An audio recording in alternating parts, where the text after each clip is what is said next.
करी केले प्रगट तो हा उतरील पार भव दुस्तर नदीचा परमपुरुष शौर्ये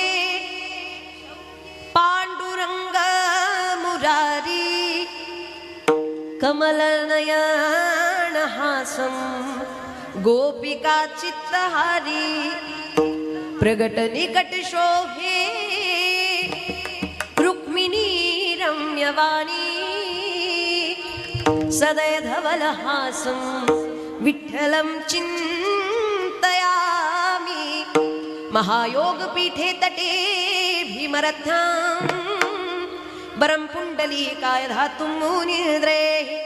समागत्य तिष्ठं तमानदकन्दम्